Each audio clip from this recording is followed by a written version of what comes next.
mamma è vicino a te, devi dire a mamma, c'è qualcuno che... Ma lei chi è il signore l'altra volta?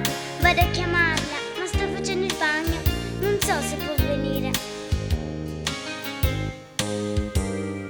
Dille che son qui, dille che vorrò davanti, che aspetterò.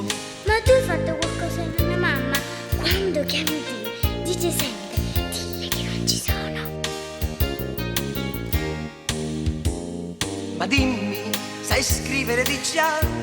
È bella casa tua, a scuola come va? Bene, ma dato che la mia mamma lavora, è una mia vicina che mi accompagna a scuola. Però ho solo una firma sul mio diario, gli altri hanno pure quella del loro papà. Dille che son qui, che soffro da 6 anni, tesoro proprio la tua età. No, io ho solo 5 anni. Ma tu la conosci la mia mamma? Mi ha parlato mai di te? Aspetta, Piange il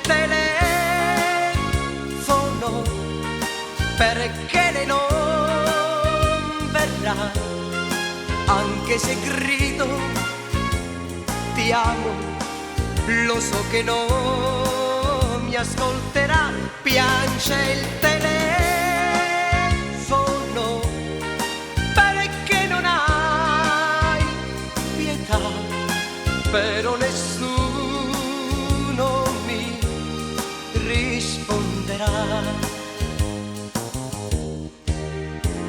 L'estate andata a villeggiare all'Hotel Riviera, ti piace mare? Oh, sì, tanto. Lo sai che so nuotare.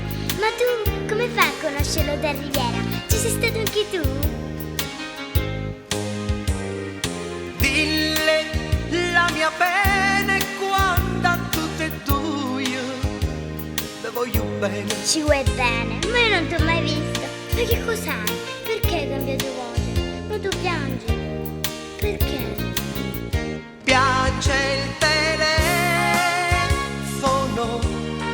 perché lei non verrà, anche se grido ti amo, lo so che non mi ascolterà. Piange il telefono